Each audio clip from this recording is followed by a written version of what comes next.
Hey there everyone, Nubkeks here, and in today's video, we're going to be taking a look at a lot of the big class changes and ability reworks, even covenant ability reworks that have come in this week's beta build for Shadowlands. We're not going to look at the classes we haven't done the big class overview videos on yet. So for example, Balance Druids got quite a few changes. We'll check those out in probably just a few days here on the channel when we do the actual Balance Druid look. But all of the specs that we've already looked at in our Shadowlands preview series, we will be looking at in this video. So without any further ado, let's dive in. Let's talk about this thing behind me. All right, guys. Well, the first major change to talk about is the Shaman. They are all over the place, the Shaman reworks. What they've decided with this week's beta build, Blizzard said, you know what? Fuck it. Forget the whole fulmination thing. Forget the whole rumbling thunder, whatever, seismic thunder. We're just going back to Maelstrom. Let's just go back to Maelstrom. Forget all of these changes that we've been making on the beta so far. So there you go. Very simply, Maelstrom, it's back as the resource for Shaman. For Elemental Shaman specifically. Enhancement Shaman is still, it's still in this wonderful rework position. The Shaman, though, is really struggling. So that's kind of what's changed here. I think this is actually a good change overall. They had essentially arrived back with Fulmination to where they were with Maelstrom before. So I think this works okay. I will miss Mastery having a bigger effect on your Maelstrom generation as it did before. But yeah, I mean, as you can see, it's back to how it was working before. Lightning Bolt's going to do 8 Maelstrom. Your Lava Bursts are going to give you 10. Chain Lightning's giving you 4 Maelstrom per target hit. Earth Shock is no longer a spammable button. Instead, it just simply costs 60 Maelstrom. Same thing with Earthquake. It simply costs 60 Maelstrom to use it. So yeah, you're essentially just back to where you were in BFA. Good news is, well, some good and some bad news. Good news is that, for example, Ice Fury is back to actually interacting with Maelstrom, so that's cool. And it will make your next 4 Frost Shocks do more damage. And of course, they will also generate 8 Maelstrom, so equal to a Lightning Bolt Maelstrom generation there, so that's cool. But there are, and they obviously fixed the Elemental Blast issue where it was consuming Fulmination. That doesn't work with Maelstrom. There are still issues with some of the talent tree and things like that. For example, like your Lightning Shield still references generating stacks of Fulmination. So they still have to clearly go back through and smooth this stuff out and make sure that it is all properly reverted to Maelstrom and that everything actually works and that there's no like lingering artifacts referring to Fulmination. But yeah, this is the change. So, I mean, I'll say 2 things about this. Number 1, I think it's extremely disappointing for the Shamans to be going into the beta and expecting these reworks and hoping these reworks would be good and would be fun, and then to have the reworks really fall flat and have to be reverted. I think that's super disappointing. On the other hand, it is somewhat good news in the sense that they were, the Fulmination stuff, it wasn't great, and it's just, there didn't seem to be, in my opinion, a real purpose to essentially ending up back in a position where it was Maelstrom, but represented in your buffs and not an easier to see bar. So there you go. Sorry, Shaman, but you're back to square one here.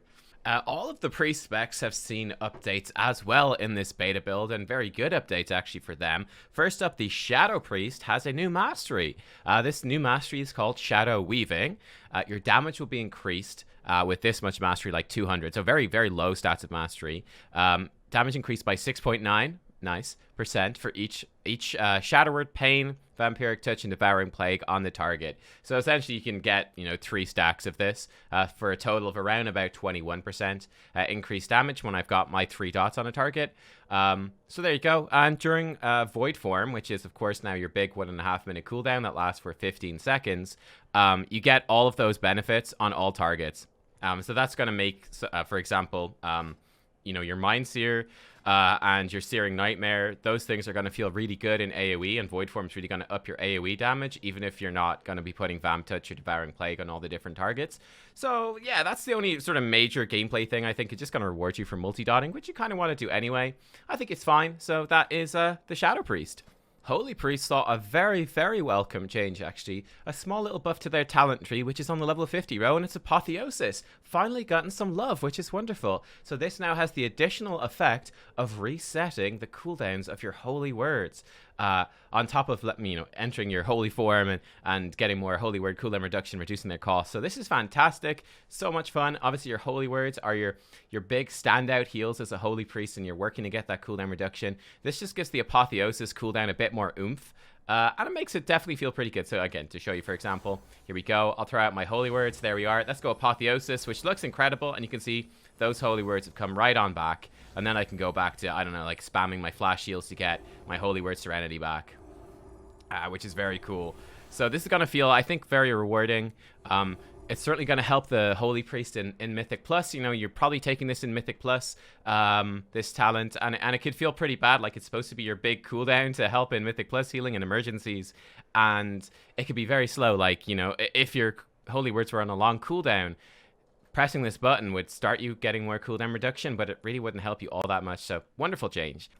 For the Discipline Priest, there's a few nice little changes coming in here, some pretty big ones actually. The first one is a nice little perk where Rapture is now going to immediately do a power word shield on your current target when you activate Rapture. If you're targeting something hostile or you have no target, it will just cast the power word shield on you, which is fine. So I think that's, you know, it's obviously a perk, right? You're going to get an extra shield out of your Rapture, which is a very powerful thing. It's essentially a free shield as well. It's just baked into the cooldown. And yeah, I mean, that's cool. I guess people were giving feedback that Rapture felt like a bad button to press because you press the button and it, you know, it's kind of an empty GCD. It just activates the buff for yourself, to the Rapture buff. It doesn't do anything. It didn't really bother me, but hey, this is nice. Another buff for Discipline Priest, right? A bigger thing though, and the reason I didn't show you Rapture there. Oh, actually, you know what? Screw it. Bam. There we go. There's Rapture. So instant power word shield. In this case, with me having 21,000 health, it's giving me an instant 6,000 shield. So that's actually useful to get the numbers on a Rapture shield, to put in perspective for one of the talents we're going to look at here in a second. But as you will see, the level 50 row has been radically changed, okay? Radically changed, where they had this new, what was it called, like the Light's Caress or something like that, where your power word barrier would heal people when you first put it down if they were inside it, and then it would heal them again when it expired. That talent is gone, and Lenience has just been brought back, which I think is good. Lenience was a more attractive talent. It's a very nice thing for Mythic Plus, a very nice thing for PvP, so I think that's great, where obviously Evangelism is not as good in those situations. So I think Lenience comes back, particularly for Mythic Plus. You know, Disc Priest is not, you know, an absolutely top tier Mythic Plus healer, so having this is, I think, nice. So I'm quite happy with that one coming back. I think I prefer this overall. Nice passive benefit. And then there is a new talent, or a returning ability in the form of this talent called Spirit Shell. This will replace your Rapture. It has a 1-minute cooldown, and for 12 seconds, your Penance, your Power Word Radiance, and your Atonement are going to create Absorb Shields instead of healing. So this one is kind of nuts, actually. This one is crazy. So potentially this, for some raid fights, could be an absolutely stellar ability. I mean, definitely the question for me is, okay, it replaces Rapture, and it is the 1-minute CD versus 1.5-minute CD. So that's an interesting change in itself. But of course, I mean, Rapture's pretty good. Like, you spend a lot of mana doing your Rapture shields, but as we saw, each shield is doing about 6,000 damage prevention, and you can spread that on, I don't know, like maybe like 6 or 7 people, something like that. It's not too bad. Versus going with Spirit Shell, and you don't have Evangelism to prop up the Spirit Shell. I mean, let's test it out here. Let's get a rough idea. I'm very curious. What we're going to try here, we're going to hit this thing. I'm going to pre-dot it with Purge the Wicked. Then we're actually going to do... yeah, we're going to Purge the Wicked. I'll put Atonement on myself with a Power Word Shield, I guess. Then we'll do... I guess we'll pop a Spirit Shell. Then we'll pop Shadow Covenants. We're going to Schism. We're going to Shadow Word Death it with the legs here, with the pantsuit. And then we'll hit him with a Mind Blast as well, and Mind Games. So I'll use Mind Games, which is the Venthyr Covenant ability. So we'll see just how much this does. I'm curious if this is going to work. So we'll get our dots up on it. You know what? Let's actually do the Radiance here. Okay, let's activate this. Here we go. Actually, going to throw this out. Shadow Word Death now. Mind Blast. Fill in with Mind Seers. Okay, I gave myself an Absorb Shield for 5,500. 5,500 there. I'm not sure. Perhaps Atonement ran out during this, the Powered Radiance, because it's not the longest Atonement. But I wanted to give you an idea for what sort of like group coverage you could get with this thing. And And bear in mind, we're doing quite a lot of damage there with the Mind games, Mind Seer, Mind Blast, Shadow Word Death, and the Schism. So all those things feeding into to your Atonement. I don't know. I guess it's okay. Yeah, it's interesting. Will this be better than the powered shields from Rapture? I'm not sure. And of course, giving up Evangelism. Like, would you rather just have Evangelism and have really big healing throughput? Do you want, to turn your healing through? Because, of course, it's not, you're losing out in the healing. They're no longer going to heal. They're going to do the Absorb Shields instead of healing. So you're not actually kind of getting any extra out of it. So it's just like, will this help your raid survive bigger bursts of damage versus, the other way around? Maybe. I'm not sure. So we'll see what the maths and stuff ends up being on this one. But it's certainly a lot more interesting than the talents that were there before. That's for sure. I mean, Luminous Barrier was there before, which made your powered barrier just a shield on your entire group. It wasn't that useful. It wasn't great.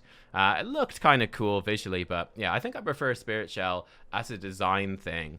It's an interesting design. We'll see how the balance works out, but there you go. That is a quick little look at the Disc Priest. Oh, one final thing to cover on the Priest, actually, before I forget, is that the Night Fae Covenant has been nerfed. It has been nerfed. So it no longer, the Fae Guardians, the Benevolent Fairy in particular, which is going to increase the recovery rate of a major ability, that no longer affects power infusion for the priests. So that's a very big nerf.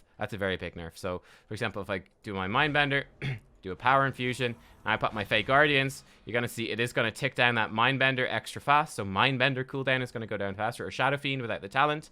But power infusion is no longer being affected.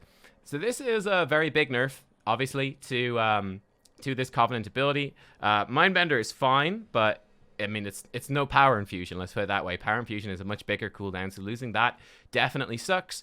Obviously, that it hits Shadow Priest, I would say, even harder, because with this Covenant, you could bring power infusion down to overlap or to come off cooldown perfectly with, or pretty much perfectly, with your Void form. So that's no longer the case.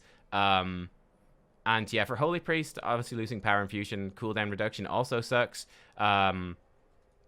It's maybe they get Divine Hymn cooldown reduction, I believe, which is better than Shadow Fiend. Shadow Fiend's pretty underwhelming, but yeah, definitely a big nerf. It's certainly going to encourage you, I think, for pretty much all the pre-specs, you're most likely going to be better putting the Benevolent Fairy on another DPS. This is particularly harsh for Shadow Priest because the Benevolent Fairy cooldown reduction on Mindbender or Shadow Fiend isn't really worth much when you could be sticking that on like a, your Fire Mage or your Arcane Mage or your Warlock, or nearly every other spec in the game has a more powerful cooldown than Shadow Fiend. So that is a downside for that. Or if you love doing supportive stuff, maybe it's an upside. You can let me know. It certainly does nip in the bud one concern I had with Power Infusion. Well, I'm already a little concerned Power Infusion may be too strong in some ways. But you could do the, Power Infusion, reduces cooldown loads with the Fae Guardians and get a Conduit to make it last even longer. So you could get this down. Then you could take a Conduit to reduce its cooldown by a further 20 seconds when you use it on an ally. Then you could get the Legendary where it would cast it on yourself when you cast it on an ally. And you could essentially Power Infuse yourself and one of your teammates about every minute or so, which is kind of insane. So they've kind of nipped that in the bud. It's not going to be as strong. You're going to be able to Power Infuse yourself and a teammate every 2 minutes or every 1 minute 40 with a Conduit, which is still very good, but not as insane as Power Infusion you and an ally every 1 minute, which would be nuts with the Fae Guardian. So yeah, I'm kind of attracted somewhat to the Venthyr now for Disc, right? Because Mind Games is such a powerful nuke and it does lots and lots of damage. This is me as Disc, so you can see it actually gets buffed up. Mind Games by default does like 3,000 damage. It gets buffed up by Schism and by Shadow Covenant, so it hits for 5,500 damage, which is a lot of damage. So that's looking pretty good for Disc Priest.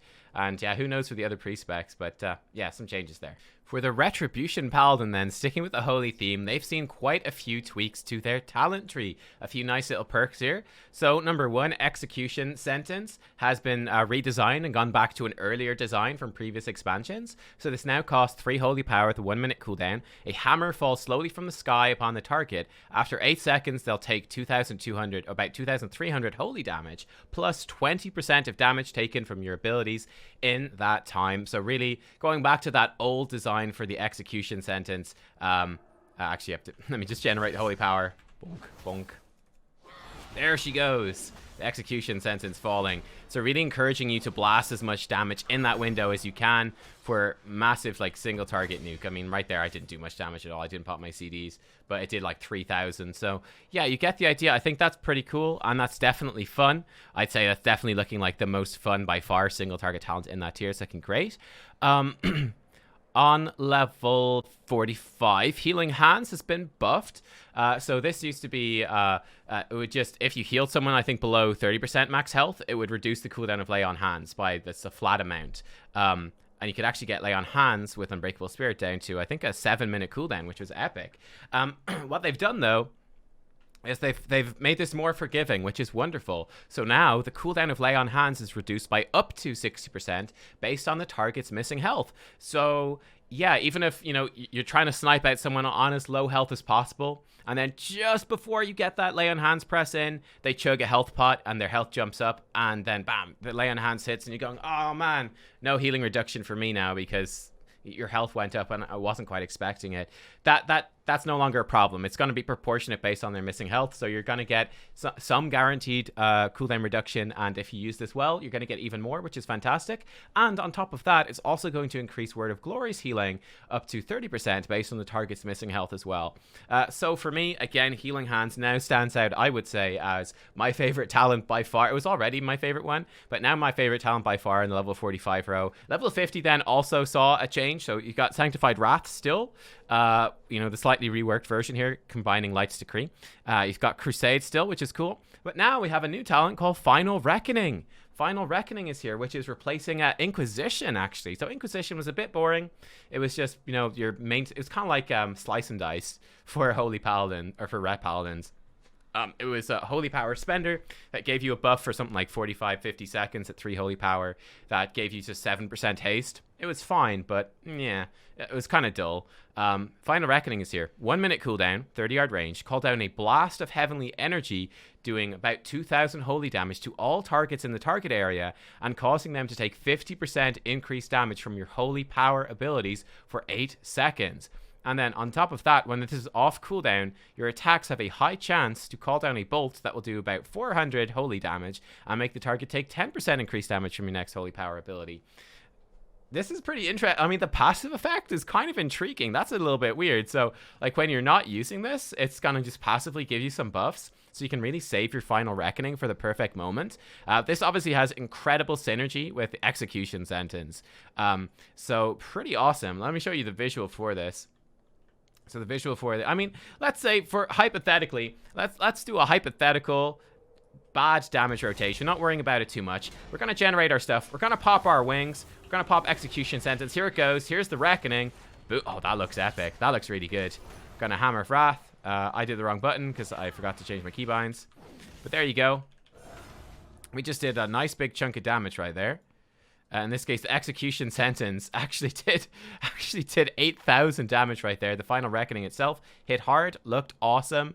And yeah, obviously, if you were being smarter about this and didn't have your keybinds messed up, you'd be getting your Hammers of Wrath in there, your Wake of Ashes in there. Yeah, you could do some cool stuff. So I think this is very exciting. Yeah, much more interesting thing for the for the Red Paladin. I keep calling them Holy. For the Red Paladin with their Holy Power, blah, blah, blah. But this also, of course, this one, Final Reckoning, not only does have single target synergy with Execution Sentence, but it is an AoE ability. It's going to work in AoE. It's going to make all your Divine Storms even better. So, you know, drop in a Final Reckoning, drop, you know, Divine Storm, Wake of Ashes, another Divine Storm. You get an Empyrean Power proc, even more Divine Storms. You're going to, like, blow people up. It's going to be awesome. So, yeah, very, very cool, I think. For the Holy Paladin, then, they saw a couple of little tweaks here, which are trying to give more power to the caster Holy Paladin playstyle and less to the melee playstyle, I guess you would say. The sort of physical Crusader Strike Shockedin playstyle.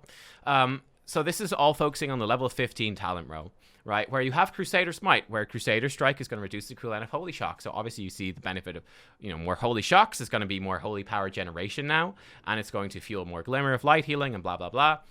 they've improved the other two talents to compete. So, first of all, Bestow Fate got a massive buff because it now is going to generate 1 holy power when you heal someone with this. So for you caster paladins, you're no longer going like, man, it's really, really hard for me to generate holy power because I can holy shock every 8.5 seconds, and then I can like holy light the tank who's got my beacon on them. But apart from that, you know, if I'm not in melee, I'm not doing Crusader Strikes, which are Crusader Strike generates holy power. How am I going to generate holy power? It's kind of rough. Bestow Faith gives you an extra avenue to do that, which is nice, which is really, really nice. So you can still get some extra holy power generation out there and also be focused more on actually casting healing spells rather than meleeing and reducing holy shock cooldown. So you might enjoy that. And then Light's Hammer got its healing increased, I believe quite a bit is what they said. So this is a 1 minute cooldown. You throw down your hammer, and the hammer is going to do... bonk. Boom, there it goes. It's going to do about 200 holy damage to nearby enemies and heal up to 6 nearby allies for 240-ish every 2 seconds for 14 seconds. So let's say it's like 250. So every 4 seconds going to heal for 500. So it's going to heal for, you know, just over 1,500, something like that. The Light's Hammer. In AoE, not bad, not bad. Like, considering your Light of Dawn is healing for 700, it's going to be equal to maybe a couple of Lights of Dawn. So I think it's okay, right? I think it's not too shabby. And obviously it's a really, really cool looking ability. So I do hope it's good. But yeah, I think this is definitely a positive change, trying to bring more balance to the level 15 talent row. Because certainly for me, when I was looking at this on my initial look for the Holy Paladin, I was kind of going, I think I'd rather just be in melee all the time and go Crusader's Might regardless of what I do, because it just gives a lot more holy power generation, which means more Words of Glory, which are very powerful, and I want to get as much holy power out as possible. So even if I'm more focused on casting, I might have been going for that. I think now Bestow Faith is going to give you more impetus to go the other way, or then Light's Hammer sort of being a middle ground between the two. Yeah, I think it's good, so pretty positive. Also for the Paladin, for all the Paladin specs, they have reworked the Venthyr Covenant ability. Ashen Hallow. This is now an AoE. So it's still a 4-minute cooldown with a 1.4 second cast. You hallow the target area for 30 seconds. All enemies in the area will suffer up to 8,000 shadow damage, and all allies are going to be healed for up to 6,000. However, it will be reduced if there are more than 5 targets. So both the damage and the healing will be reduced if there's more than 5 targets. And additionally, they changed this a little bit too. While you are within the Hallow, you may use Hammer of Wrath on any target, and the damage will be increased by 100%. 100%. So, a couple of changes there. Number one was the feedback that this is a massive AoE ability, but before it was only hitting one target and healing one target, which was just kind of weird. It looked like it was AoE, but it wasn't. Now it is AoE, so that's nice. And then the other issue, certainly for Ret Paladin, was that, well, you really didn't want to stack it with Avenging Wrath, because Avenging Wrath would let you do Hammer of Wrath. Right? You could do Hammer of Wrath during Avenging Wrath. It's the same thing for Holy Paladin. But whereas for DPS classes, you really want to stack your DPS cooldowns. You're going, okay, well, Ashen Hallow lets me cast Hammer of Wrath, but I'm in Avenging Wrath, so I can do that anyway. Now it makes the Hammer of Wrath do double damage, which is really, really nice. So, yeah, I think this one could actually end up being pretty good. It's certainly a very, very, very positive change. That's a very big chunk of AoE damage, very big chunk of AoE healing. Of course, it has a massive cooldown. But like I said, I mean, that might be something that appeals to you. Couple of small changes then for the Unholy Death Knight. So a couple of nice perks. Number one, Scourge Strike is now going to prefer targets that have festering wounds on them within Death and Decay. So that's just kind of nice. It's going to help pop those more easily. So that's pleasant, a good change. One more significant change is Apocalypse. You can see the tooltip. Apocalypse is going to generate 767 runes, guys. So amazing for the Unholy DK. You pop Apocalypse at the start of the fight, and then you have unlimited runes for like 3 hours. It's fantastic. No, okay. So it's going to generate, supposed to generate 2 runes. So that's going to certainly smooth out your opening rotation. You know, when you do apply those, I mean, let's say by default, you're going to do 2 Festering Strikes. That's going to spend 4 runes. Then you're going to pop those 4 wounds that you applied with that. With your Apocalypse, it's going to refund 2, which is kind of nice. Or alternatively, if you're going for the now renamed Unholy Assault, oh, maybe they, oh, never mind. They removed the rune cost on this. Oh, yeah, that is one of the changes. My bad. I got this. I didn't realize that. Okay, so never mind. Yeah, it's just it's gonna fuel your opening rotation.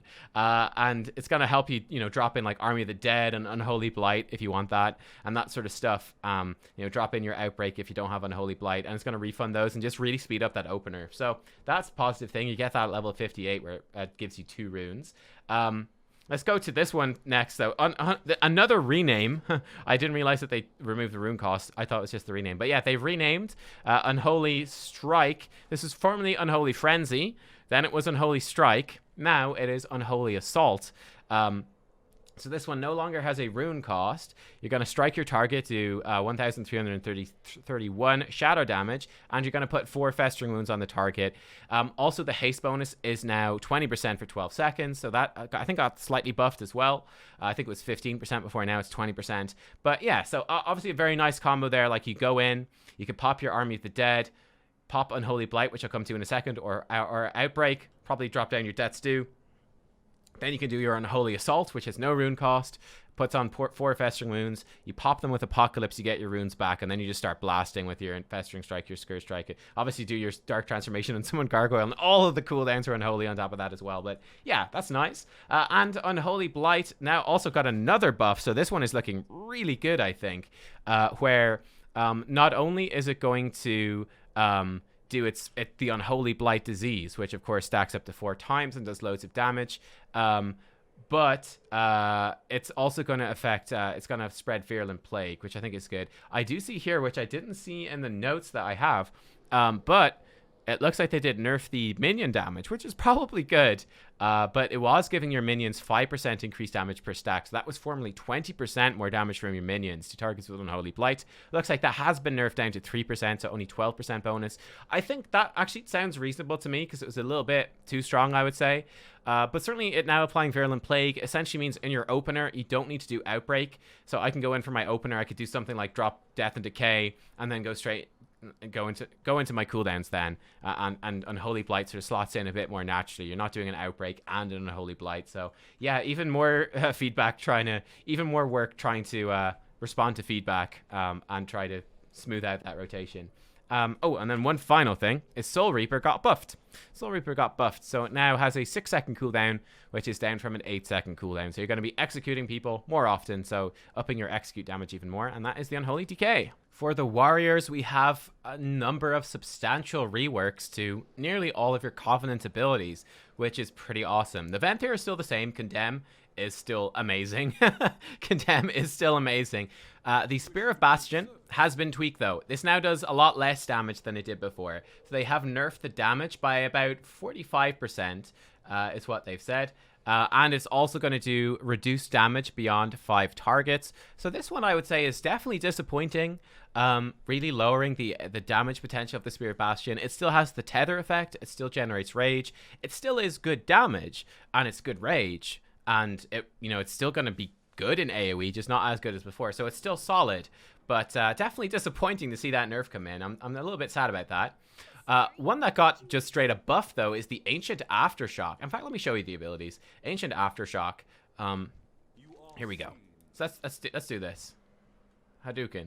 Hit these guys. Bam! There we go. Spear Bastion, and it's ticking away, doing its damage. So the Spear Bastion did a total of 6.6k damage total. The Night Fae Ancient Aftershock got very, very, very buff, though. So now this will unleash a wave of anima, doing 2,500 nature damage up to 5 enemies and knocking them down for 1.5 seconds. Additionally, the ground now will continue to expel anima, doing 1,500 nature damage up to 5 enemies and generating 16 rage per enemy. Over 12 seconds. And every 3 seconds, targets are briefly knocked down. Now, what they've done is they've changed this so that the additional knockdowns are not going to trigger stun Dior. I believe that the initial knockdown does still count as a stun, but these mini knockdowns will not count as stuns. They're just going to be extra benefits, like just extra cast interrupts, extra just, interrupting melee, swing timers, whatever. So pretty insane. And also, like I said, it's no longer a debuff on targets, but it's this ground effect, right? And you can see it's going to be generating rage every time it's ticking here as well, right? So pretty intriguing stuff, I would say. Maybe some of the downside is that it's not as good with walking around. It's quite a small area of effect, so you're going to really want to fight in that area of effect.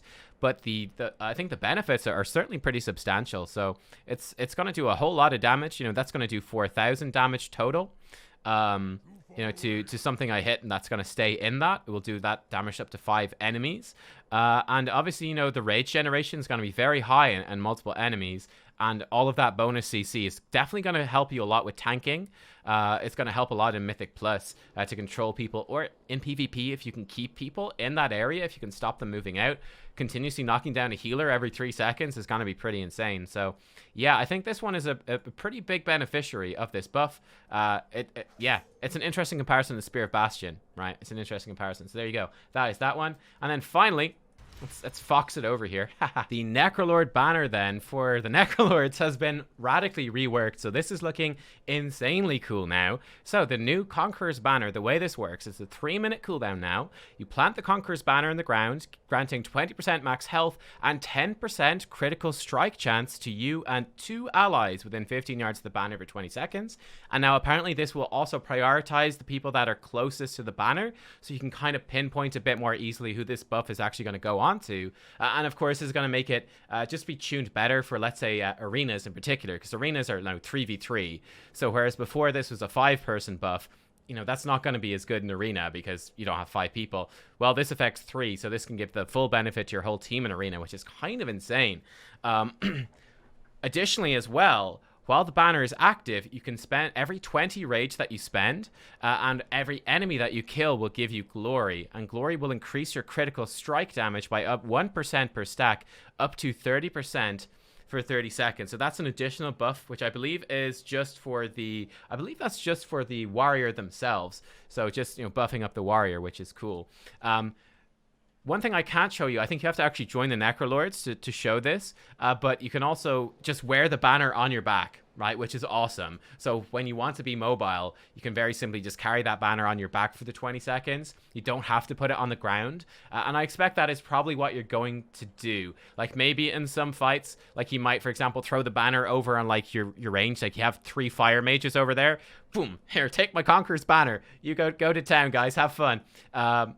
But I think most of the time you're going to be wearing this on your back and having the effect follow you. So if I throw this down right here, you can see this is the effect on the ground. Let's actually start hitting dudes. Let's go.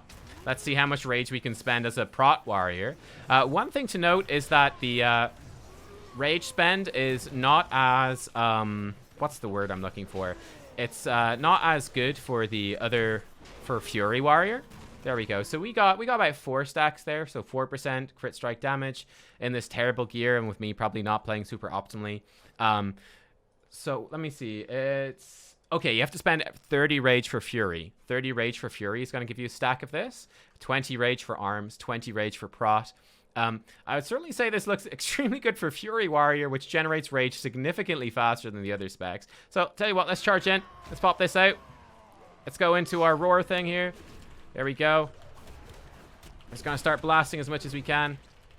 Here we go. We're spending that rage. How many stacks can we get? Let's not even look until we get closer to the end. There we go. Spend that rage. Spend, spend, spend. Okay, we actually got 7 stacks there, so 7% more crit damage. And as you can see, that buff, it does like refresh itself every single time it goes off, which is fantastic. So this will persist for quite a while after the banner is gone even. So pretty exciting stuff. And there you go. Yeah, new Conqueror's banner I think is looking pretty awesome. A big improvement over what it was before. So yeah, I think it's a big shakeup to how the warrior stuff was looking. I mean, very quickly, I still think Venthyr looks incredible. Condemn looks insane for all 3 warrior specs. The nerf to Spear of Bastion definitely sucks. So that one's disappointing. The buff to Ancient Aftershock I think is good. It's still situational because that ground effect is quite small. But I think that in its niche circumstances now really feels a lot more powerful for providing a lot of CC. And then the new banner for the Necrolords is incredible. So I have no idea which one I pick for Warrior. They all look so good. I would have gone Venthyr before. I'm not sure where I go now after this, but there you go. That's the Warrior changes. Shout out to Full Metal Raven for messaging me on Discord to tell me that there were actually some Arcane Mage changes in this week's beta build that had actually snuck by somewhat unnoticed. And yeah, he actually messaged me while I was editing this video, so we're able to dive in and stick this into the video too before we look at Monks being the final spec in the video. So the big change here is that Enlightened has swapped with Arcane Orb. So that means that on the level 50 row, Overpowered. Oh, wow. This has also been changed. Looks like they've actually buffed up overpowered, so that that's really bizarre. That's a bug. Oh, there's some sort of bug there. Never mind. Look at that. So when I don't have it taken, this is what I was supposed to do. They're supposed to have nerfed it, so that surprised me. That arcane power is supposed to increase your damage and reduce mana cost by 50% instead of the 30%. You can see when I take it, it is allegedly saying it's going to give 70%. Looks like that is a bug. You can see the actual button on my bar is saying 50% more spell damage, 50% less mana. So that's fine. Time Anomaly, of course, is still in its slightly reworked form where it can trigger arcane power, evocation, or time warp, which is cool. And Enlightened is now on this row as well, where your damage is increased by 8% while above 70% mana, and your mana regen is increased by 70% while below 20% mana. Personally, I actually quite like this change. You can opt into the more consistent Enlightened, or you can go for like the random Time Anomaly or the guaranteed big bursty arcane power with Overpowered. I kind of like that, actually. One of the issues was that Enlightened was competing against Reverberate and against Supernova. This is mostly about CC. This is only about AoE, so Enlightened, I think, would have dominated and killed the level 45 talent row. Arcane Orb is now there instead, so this is very much so an AoE-focused row, right? So you've got Reverberate, which is buffing your Arcane Explosion, Arcane Orb, which is a new on-use ability, which is very cool, and then Supernova is over here, which is more focused on the CC. Has a little bit of damage to it, but more about CC, so I think that's actually a meaningful choice on the row. Passive thing, on-use ability, or the on-use ability that is more focused on utility. And then level 50 is more just about pure damage. What pure damage increase you want to have. It makes a lot more sense. I think it stops this level 45 row being, dead on arrival with Enlightened in there. So, yeah, I think it's a small change, but overall an improvement to the Arcane Mage. Finally, then, for the Monks. Monks have actually seen a whole bunch of updates, which is fantastic. Unfortunately, as you can see, because we're back on my my original monk here, it's bugged out. It won't let me create a monk for whatever reason on like the level 60 testing realm. So apologies for that, but I'll walk you through the changes anyway. First up, for all the monk specs, they've removed the whole like two-handed versus dual wield requirements. So that stuff now works properly. So you can use a two-handed weapon as a windwalker. You can dual wield. You can do whatever you want. So that's actually fixed, which is fantastic. For the Brewmaster then, first up, number 1, Stagger is once again going to affect magic damage at 35% effectiveness. So they reverted that nerf, which I think is probably good. I guess what they figured was they thought with the new Celestial Brew that would be enough control to survive magic damage, and I guess that they found in practice that wasn't enough, and you were still too vulnerable to magic damage with, having a very small health pool for a tank. If your Celestial Brew wasn't there, you were too weak. So they've just reverted Stagger, that it affects magic just like it did in BFA. I mean, I wouldn't be shocked if they reduced this to maybe like 30 or 25% to balance out Celestial Brew. But for now, it's a very, very positive change. There is a rank 2 as well of all the celestial abilities. So for the Brewmaster New Zhao, whenever you purify stagger damage while he's active, he's going to increase the damage of his next stomp by 25% of the damage purified split for all enemies. Now, I kind of thought that he already did this, so I'm not sure. So he's going to be frequently stomping anyway. And then the damage that you delay by stagger is going to be staggered by New Zhao. And now on top of that, whenever you purify, he's going to make his stomp stronger. So I'm pretty sure it did something very much like that. So yeah, I'm not entirely sure what that is. But anyway, there you go. That's the rank 2. I think it did that already, but if it didn't, that's what it does. More exciting, I suppose, would be the changes for the other specs. So if we jump over to Windwalker real fast, there is a rank 2 for Zwen. That's finally come in, which is wonderful. Replicating some of the old Touch of Death gameplay that used to be there. So this is rank 2 of Invoke Zwen.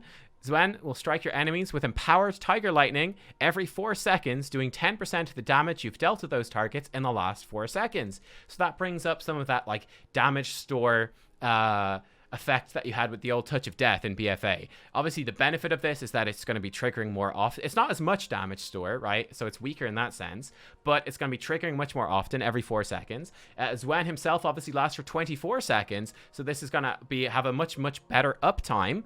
And then on top of that, this is also going to work in AoE now, which I think is absolutely fantastic. So you can pop Zwen, and he's going to work in AoE. So you can pop your Zwen, do a Fist of Fury, and 10% of that damage is going to be replicated with his Empowered Tiger Lightning, which I think is wonderful. So yeah, just it's going to give a lot more flexibility, I think, to monks, to Windwalker monks, that instead of having Touch of Death in BFA, which is that purely single target burst CD, that you now have the Invoke Swen version of it is going to be working in AoE. So I think this is a really good change for them.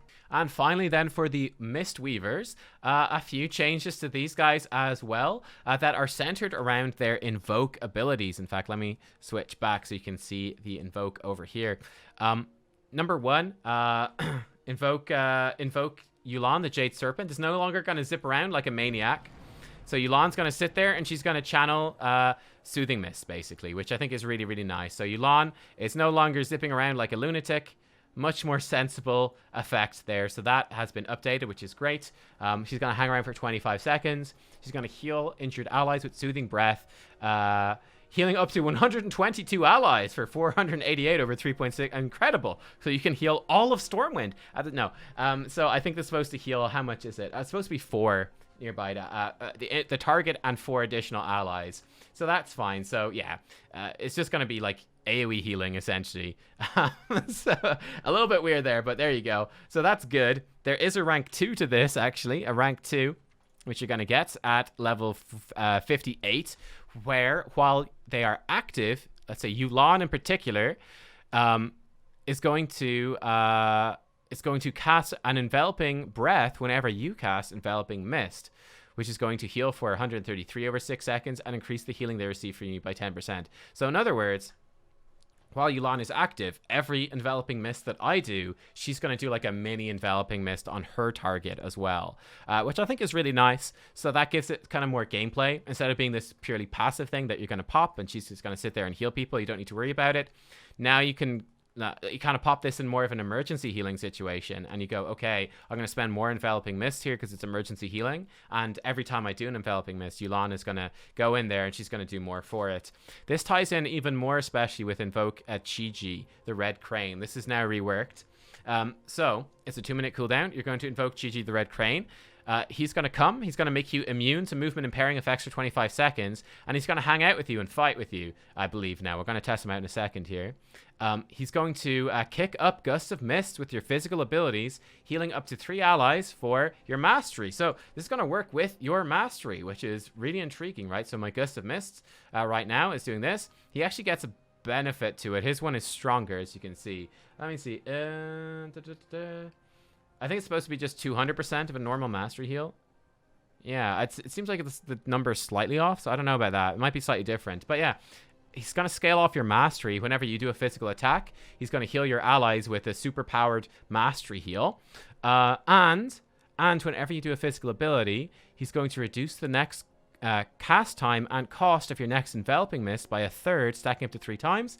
So with every 3 physical abilities that you do while Chi-Ji is out, you're going to get a free instant cast Enveloping Mist, which of course is going to synergize with the new Enveloping Breath, because Chi-Ji will do this as well. So you're going to get off your free instant cast Enveloping Mist, and then Chi-Ji's going to do one for free as well. So kind of integrating that stuff in. Let's see if we can do it now in a second.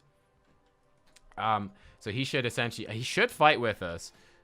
He should fight with us. Let's go to like a intellect weapon. There we go. So let's invoke our boy Chi-Ji here. Alright, so Chi-Ji. Yeah, you can see he is healing me, and I get my instant cast. That's really cool now. I get my instant cast. It actually works. You can see right there. That works really well with Teachings of the Monastery. Here we go. We're going to get another one. We're going to want to track this more easily. So if I do this. Awesome. Awesome. That's really cool.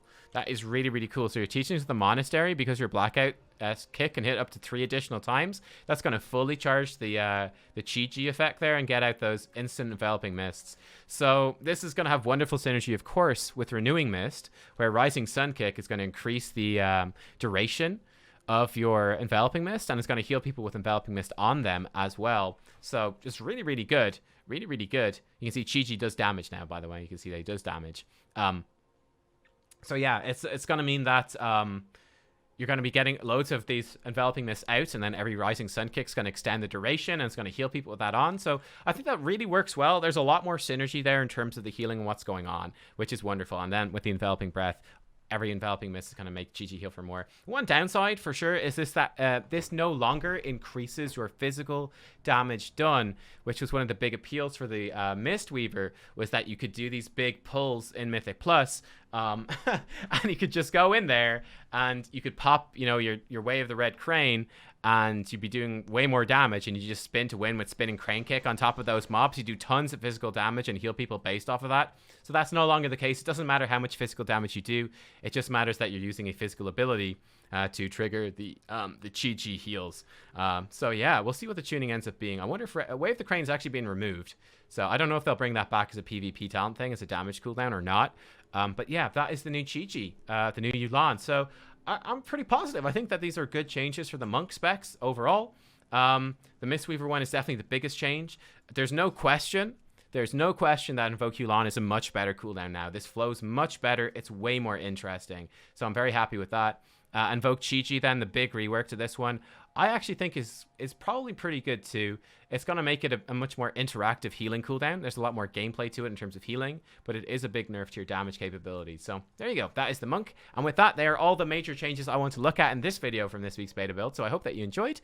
I'll see you next time for our next video. And of course, I'll see you next week for the next beta build as well. Thank you for watching, and goodbye.